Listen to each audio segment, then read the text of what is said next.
Ladies and hold on. Much better. Ladies and gentlemen, it has happened again, and another player has been banned 1 day before Surge Week. And honestly, this one's a little bit more puzzling compared to the Clicks ban, but it does set a precedent, and it is very important when we talk about Clicks' ban and his potential to possibly play FNCS next season and qualify to the major championship final. So let's talk about it. Andilex was banned, or at least he was removed from the series points leaderboard after Epic tweeted that they fixed the series points leaderboard. Now, he did get confirmation yesterday in an email from Epic talking about what he was banned for, and essentially he was banned for colluding last season. Now, you must be wondering, colluding last season, how does that happen all of a sudden? It is Chapter 4 Season 2. Well, exactly. Andilex was banned for colluding in a solo victory cup last season, but he doesn't have any context on his ban. The funny thing is about this situation is that he played the FNCS Grand Finals and he placed 20th with Snazy in that season. Now, if you remember about the ruling when we talked about Clicks' ban before, it is very important because the timing of Andilex's ban is very, very vital here for other cases, especially about that with Clicks. So, this is the information we have. He was completely removed from the series points leaderboard, but his FNCS placements on the leaderboard stayed. Furthermore, he was able to play Arena even after he got an email that he got a 14-day ban. And he was told that he could play the next FNCS as well.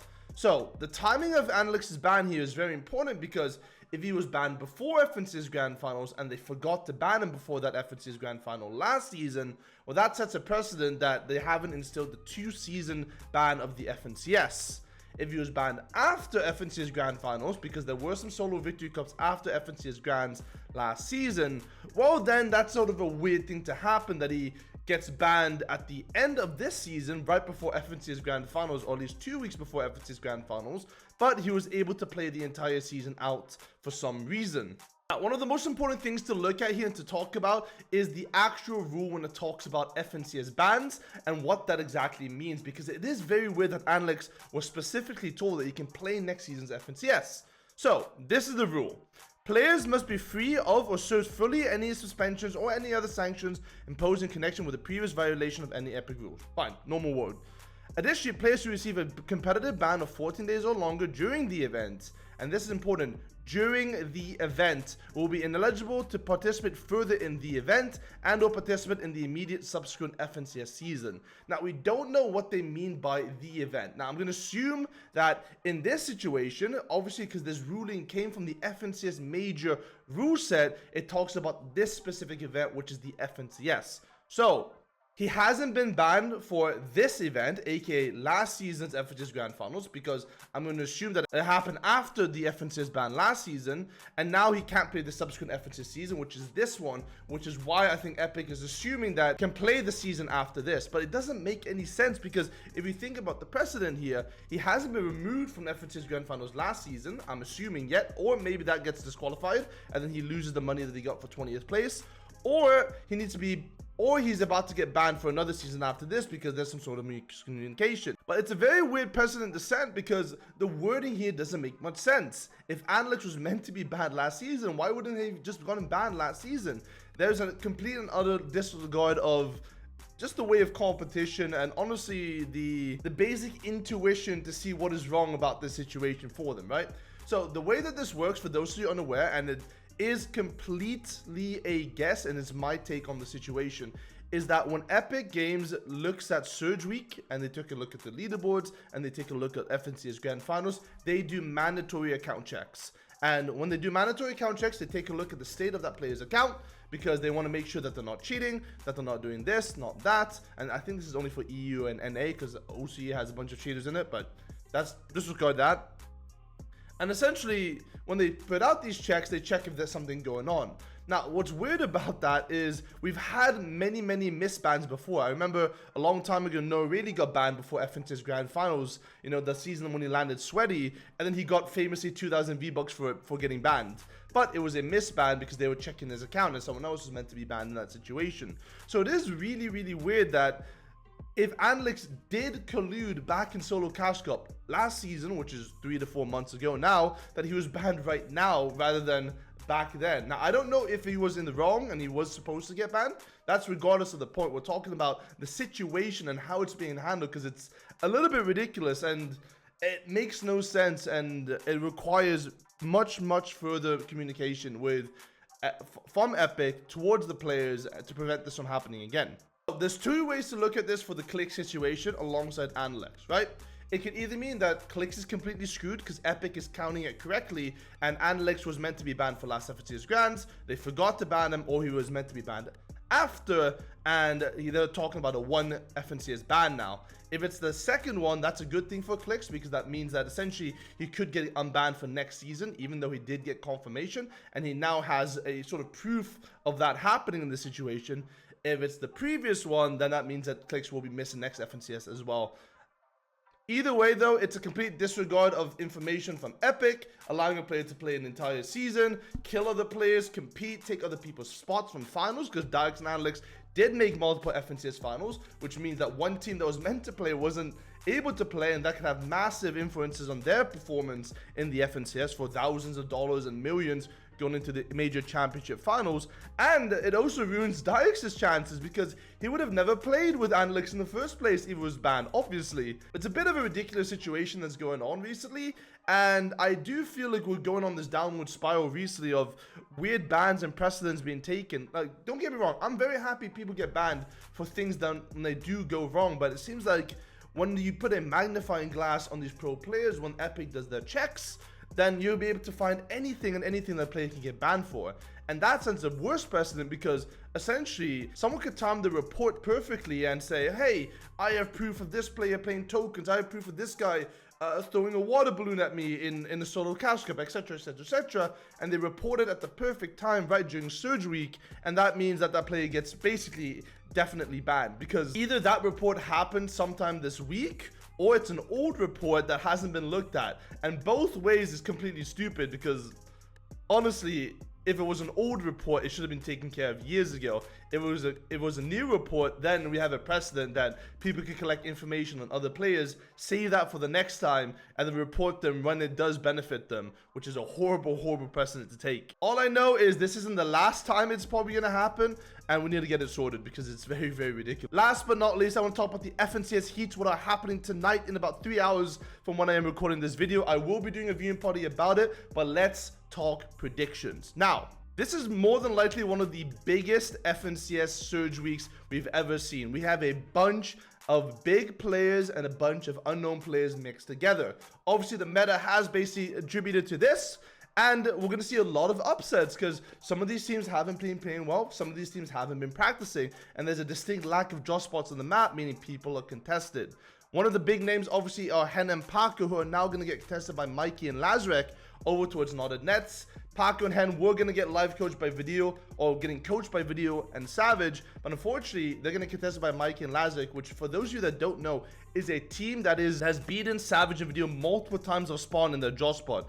It is their biggest enemy. They got 3 Odin Pro scrims. They killed them in one of the FNCS Opens. Mikey and Lazarek know how to drop for the spot, and it's not looking great for Hen and Paco, because if you're a new team at Knotted Nets, even if you have the right drop map, even if you're getting coached by Video, they still got beat by these guys. So it's looking really bad for Hen and Paco here, because that team looks very confident in spawn fights. I'm expecting not a 50-50, because that's probably where Hen and Paco lose, but an extended fight, the Hen and Paco should be able to win. But it's going to be really bad for them, especially after their miracle run recently.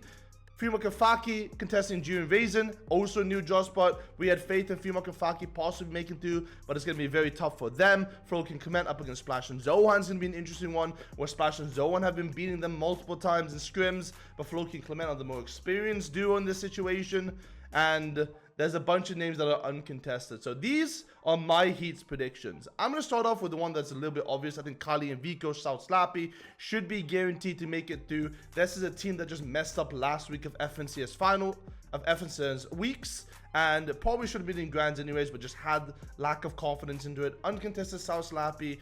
Vico's playing out of his mind. Kali and Vico together should be consistent enough. I don't think they're winning a game, but they should make it into Grand Finals this season.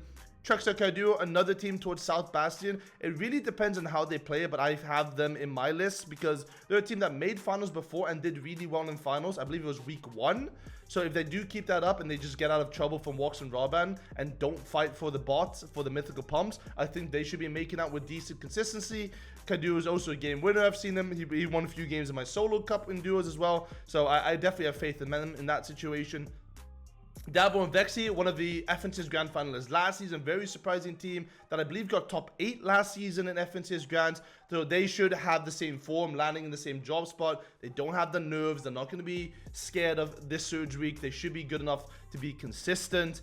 Axis and Vortexers also making it through Surge Week last season. They did get coached by Queasy last time in order to win a game, but this is a team that just forces height, right? They are the height team in this Surge Week lobby, so we know that in this meta, we're not going to go to heal off anymore because of zone changes. So if you're taking height, you're almost guaranteed to win that game as long as you don't choke the shots, Malibuka, and most of the time, it's going to be free for them in that spot. Uncontested Breakwater Bay should be really, really free for them as well. Another team, Walks of Raban. I don't think this is a particularly good duo right now, especially in the finals lobby. That's very stacked out, but having the ability to get the Volt, and I think Chuck and Kadu will be very passive, means that they're going to get the Volt, which means they'll get a bunch of kills. It is 4 points per elimination, so I think aggression does go a little bit long way here for them, and they should be good enough to either aggress their way through consistency and get enough kills, or win a game through that aggression and just get stacked out and kill the entire lobby. So I think Walks of Raban should be in a pretty decent spot. One of the other teams I'm looking at are Fortnite and Moneymaker, uncontested the draw spot. They did just get, I believe, 4th place in the Duo Cash Cup yesterday while being contested, which obviously does help for the Surge, but this is an easier lobby for Surge than I feel like with the big tier ones in the Duo Cash Cup. So they should be fine in that sense as long as they can get themselves together and get that Surge going once they make it to endgame. I think they should be pretty decent.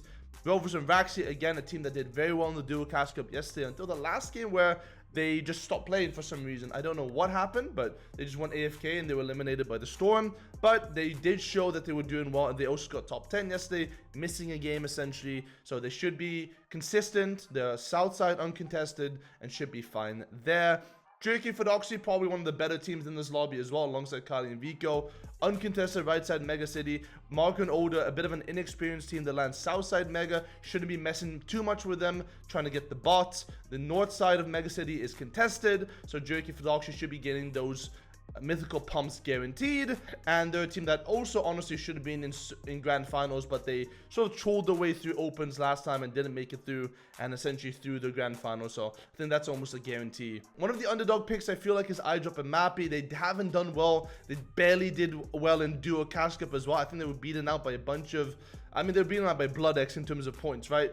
So they haven't done well in those opens, but iDrop is one of those players that eyes just for height. Mappy is one of the best fighters in the game as well, and they should be outperforming this lobby, even if they haven't shown it yet. I believe iDrop will be able to IGL them to a high ground game and then get themselves through and then win a game. So keep your eye for them on high ground.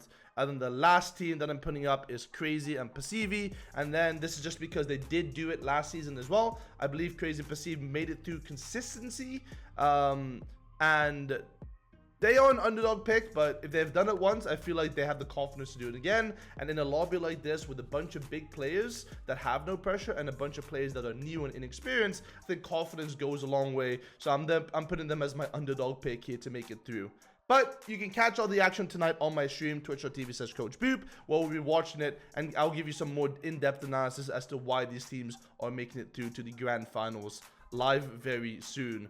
Thank you guys so much for watching. I will see you guys on the next one. Like and subscribe, and I'll see you guys next time. Bye.